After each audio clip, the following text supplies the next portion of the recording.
सलाम आदाब। मैं रमीज़ रज़ा, आप देख रहे हैं mission success Bihar. Mission success Bihar में रोज़ एक नई टॉपिक, एक नई मुद्दों पर हम आपके बीच आते हैं और अपनी बातों को रखने का काम करते हैं। आज हम बात करेंगे एक अहम मुद्दा, वार्ड सचिव के बारे में। त्रिस्तरीय पंचायती चुनाव का एक छोटा इकाई वार्ड सदस्य होता है और वार्ड सदस्य में क्रियान्वयन समिति होता है जिसमें एक वार्ड सचिव का गठन किया जाता है। पंचायत को सुंदर बनाने के लिए, विकास को बनाने के लिए सरकारें काफ़ी ध्यान दे रही है और इसके लिए ज़रूरी है कि वार्ड सचिव का जो रोल होता है वो काफ़ी अहम होता है। वार्ड सदस्य जो होते हैं वो काफ़ी अहम होते हैं। वार्ड सदस्य के कई अपने अधिकार होते हैं, लेकिन उन सारी चीज़ों का जानकारी नहीं होने के कारण समाज विकासशील नहीं हो पाता है और विकास में बाधाएं उत्पन्न होती है। गौर करने वाली बात यह है कि जब तक सचिवों का चयनित हो नहीं जाता तब तक गाँव के जो विकास के कार्य है वो हो नहीं पाएंगे, और जब तक गांव के विकास के कार्य नहीं होंगे तब तक ना तो समाज की तरक्की होगी, ना आपकी होगी, ना हमारी होगी, ना किसी की होगी। तो इसके लिए ज़रूरी है कि वार्ड सचिवों का चयनित हो और उसके बाद उन्हें काम में लिया जा सके। सरकारें भी इस पर चुस्त नज़र नहीं आ रही है और पदाधिकारी भी इस पर मौन बनाए हुए हैं। प्रतिनिधि भी इस पर ख़ास तवज्जो नहीं देती है। हम चाहेंगे कि ऐसी जो बातें हैं जो हमारे समाज के लिए ज़रूरी है, ऐसी बातें जो हमें सरकार तक पहुंचानी चाहिए, हमें उन चीज़ों पर बात करना होगा। आज आखिर क्या वजह है कि इन सारी चीज़ों पर देरी हो रही है? इन सारी चीज़ों पर देरी के कारण क्या है? आखिर सरकार इस पर ख़ास तवज्जो क्यों नहीं देती? 7 निश्चय योजना 2 के तहत गाँव के विकास के लिए बहुत सारी योजनाएं सरकार देने का कार्य कर रही है। पंचायतों में मनरेगा योजना के तहत कई ऐसी कार्य है जिसे अगर जनता चाहे तो उनका लाभ ले सकते हैं। मनरेगा के तहत चाहे तालाब खुदाई हो, वृक्षारोपण हो या जल संरक्षण हो, जिसे हम निजी ज़मीन पर भी इस कार्य का फ़ायदा, इस योजना का फ़ायदा, इसका लाभ हम ले सकते हैं। लेकिन हम में से अधिकतर लोगों को योजनाओं की जानकारी नहीं होती। हमें सरकार द्वारा दिए गए योजनाओं का जो लेखा जोखा होता है वो हम तक आ नहीं पाता है, हम तक सही जानकारी आ नहीं पाती। पिछले वीडियो पर मैंने मगानी की खेती के बारे में बात की, जिसमें सरकार काफ़ी बड़े तादाद पर सब्सिडी दे रखा है और दे रहे हैं। मैं चाहूँगा कि आप उस वीडियो को भी देखें। हम मिशन सक्सेस बिहार में सरकार की योजनाओं पर बात करते हैं, समाज पे के उन मुद्दों पर जिस पे बात करना ज़रूरी है। हम आपके बीच अपनी बातों को निरंतर रखने का कार्य कर रहे हैं।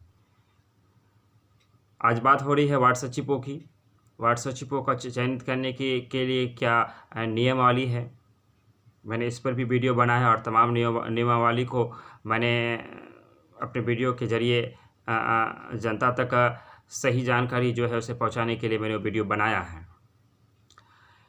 वार्ड सचिव और वार्ड सदस्य की मिली जो एक संगम होता है, उस संगम अगर एक बेहतर हो, क्रियान्वयन जो समितियां होती है वो अगर बेहतर हो, सही ढंग से अगर सही तरीके से अपने कार्य को अंजाम देने का कार्य करे तो गांव की चौमुखी विकास हो सकता है। कई ऐसी योजनाएं हैं जैसे कुआं वाली योजनाएं सरकार लेके आ रही है, सुकन्या योजनाएं हैं, बहुत सारी ऐसी योजनाएं हैं जो सरकार दे तो रही है, लेकिन जनता तक उनका लाभ बहुत कम ही मिल पाता है। इन सारी चीज़ों पर बात होनी चाहिए और बात होगी भी। तो मैं सरकार से और उन प्रतिनिधियों से, पदाधिकारियों से हमारी विनम्र अपील, विनती इस वीडियो के ज़रिए कि वार्ड सचिव चयनित में काफ़ी देरी हो चुकी, इसे और ज़्यादा देर ना किया जाए, क्योंकि जितना देर वार्ड सचिव चयनित में किया जाएगा गांव के विकास उतनी मंद गति से होगी। तो गांव का विकास 100% हो, सही हो, बेहतर हो, इसके लिए ज़रूरी है कि जल्द से जल्द सरकार सचिवों को चयनित करे। सचिवों के क्या अधिकार होते हैं, वार्ड सदस्य के क्या अधिकार होते हैं, समितियों का क्या कार्य होता है, एक ग्राम प्रधान के कार्यों की आप पर नज़र कैसे रख सकते हैं, इन सारी चीज़ों पर हम एक अंतराल के बाद वीडियो बनाते रहते हैं। प्रतिदिन हमारे चैनल पर आपको एक नई जानकारी, एक नई चीज़, एक नए तथ्य, एक नई टॉपिक, एक नया मुद्दा पर आपको वीडियो मिलेगा। अगर आप हमारी चैनल को निरंतर देखते आ रहे हैं, अगर सभी वीडियो आप वॉच कर रहे हैं, तो यकीनन मैं आपको कहना चाहूँगा कि ऐसी कई जानकारियाँ जो मैंने आपके सामने में रखा है, वो आपके लिए काफ़ी लाभदायक होगा। मैंने रोगी कल्याण समिति पर भी वीडियो बनाया है, जो कि बहुत कम लोग जानते हैं कि अस्पतालों में जो रोगी कल्याण समिति होते हैं, उनके अपने कार्य अधिकार होते हैं, उनकी काफ़ी पावर होती है। स्कूलों में जो शिक्षक समितियाँ बनाई जाती हैं, उनके भी काफ़ी योगदान होता है और वो भी काफ़ी ज़िम्मेदारी होते हैं, उनके कार्य अधिकार काफ़ी हैं। मैंने सूचना का अधिकार अधिनियम 2005 आरटीआई पर भी वीडियो बनाया है। आप किसी भी योजना के बारे में, किसी भी सरकार की जानकारी लेने के लिए आप आरटीआई का प्रयोग कर सकते हैं। सूचना का अधिकार अधिनियम 2005 के बारे में अगर आप विस्तृत जानकारी लेना चाहेंगे, तो हमारा ने जो वीडियो बनाया उसे आप देख सकते हैं। उनके सारे तरीके, उनके सिस्टम को हमने बनाया है। इसी प्रकार की रोज़ नई और एक अच्छी चीज़ों को हम आपके बीच धीरे धीरे लाते रहेंगे।